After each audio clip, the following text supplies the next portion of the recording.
দর্শক আসসালামু আলাইকুম। দর্শক, আমরা এক সময় ঢাকা শহর শুনেছি রিকশার শহর, মসজিদের শহর। ইদানিং শোনা যাচ্ছে যে ঢাকা শহর হয়েছে আন্দোলনের শহর। এরকম অনেকগুলো আন্দোলনই প্রতিনিয়ত হচ্ছে।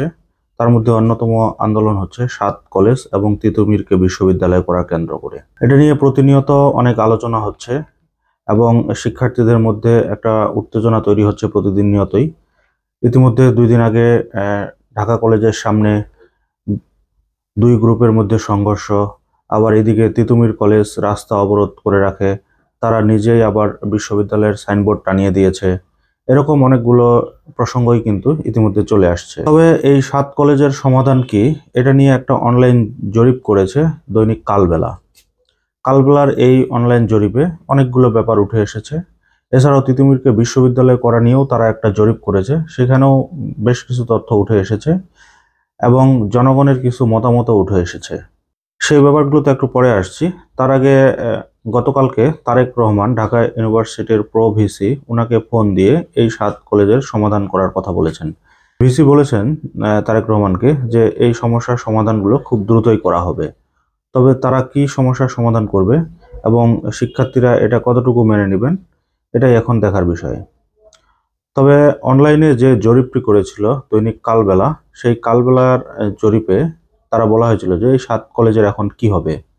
যেহেতু তারা ঢাকা ইউনিভার্সিটির আন্ডারে থাকতে চাচ্ছে না, তারা সবাইকে স্বতন্ত্র বিশ্ববিদ্যালয়তে দেওয়া সরকারের পক্ষে সম্ভব না। তো এটা নিয়েই মূলত তারা জরিপটা করেছে। তো সেখানে জরিপে বেশ কিছু ফলাফল উঠে এসেছে যে তারা যে জরিপটা করেছিল যে এই ৭ কলেজের সমস্যার সমাধান কি হবে। ১ নম্বর অপশন দিয়েছিল অধিভুক্ত থেকে সমমর্যাদা। ২ নম্বরে দিয়েছে জাতীয় বিশ্ববিদ্যালয়ের অধীনে আবার নিয়ে যেতে হবে। ৩ নম্বর ছিল হচ্ছে আলাদা বিশ্ববিদ্যালয়। ৪ নম্বর হচ্ছে আলাদা বোর্ড গঠন করতে হবে। তো এইখানে জনগণ যেই মতামতটা দিয়েছে সেখানে হচ্ছে ৭০% মানুষ চাচ্ছেন যে এই ৭ কলেজকে আবার জাতীয় বিশ্ববিদ্যালয়ের অধীনে করা হোক। এবার আসি তিতুমির কলেজের প্রসঙ্গে। তিতুমির কলেজের প্রসঙ্গেও এই অনলাইনে একটা জরিপ করেছিল দৈনিক কালবেলা। এই কালবেলায় জরিপে প্রায় ৩০ থেকে ৩৫,০০০ মানুষ ভোট দিয়েছে। সেখানে কিন্তু মাত্র ১৬% মানুষ চায় যে তিতুমিরকে বিশ্ববিদ্যালয় করা হোক।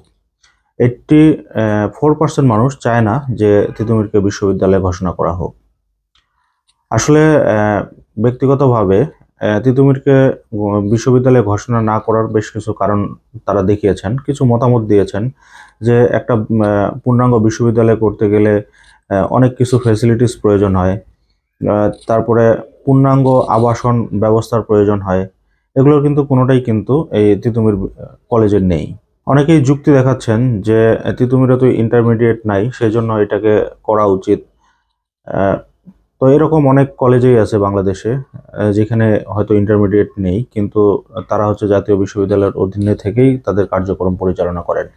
এছাড়াও অনেকগুলো অনলাইন জরিপ আমি দেখেছি, সেখানে কিন্তু ম্যাক্সিমাম মানুষই চায় না যে তিতুমিরকে বিশ্ববিদ্যালয়ে ঘোষণা করা হোক। এছাড়াও এটা এখন একটা ট্রলে পরিণত হয়েছে। মানুষ ইতিমধ্যে অনেকগুলো কথাবার্তাও বলছে, বেশ কিছু ট্রল উঠে এসেছে।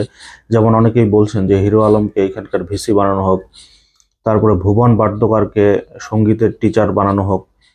এছাড়াও অনেক উদ্ভট কথাবার্তা কমেন্ট কিন্তু মানুষ করছেন। তো বিশ্ববিদ্যালয় করবে না করবে সেই ব্যাপারটা হয়তো সরকারই ভালো জানে।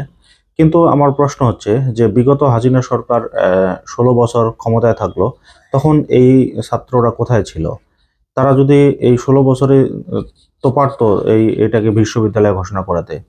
এই ইনু সরকারকে অযৌক্তিক চাপ দিয়ে বিশ্ববিদ্যালয় ঘোষণা করানো কতটুকু যৌক্তিক বলে আপনারা মনে করেন? আপনাদের কমেন্টের মাধ্যমে জানাবেন।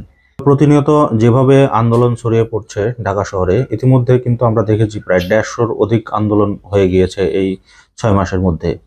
তো এত আন্দোলনের ভিড়ে ইউনূস সরকার কোনটা থেকে কোনটা করবে, শেষমেশ দেখা গেল যে তারা কবে জানি ক্ষমতা ছেড়ে দিতে বাধ্য হয়। তবে আপনারা আপনাদের মতামত জানাতে পারেন। আপনারা কি মনে করেন যে এই তিতুমিরকে বিশ্ববিদ্যালয়ে ঘোষণা করা উচিত, বা ৭ কলেজের জন্য আলাদা স্বতন্ত্র কোনো কিছু করা উচিত, অথবা আগে যেটা ছিল যে ন্যাশনাল ইউনিভার্সিটির আন্ডারে তাদেরকে করে দেওয়া উচিত? এরকম কোনো মতামত থাকলে আপনাদের মন্তব্য জানাবেন কমেন্টের মাধ্যমে। দর্শক, আজকের মতো এই পর্যন্তই। আল্লাহ হাফেজ।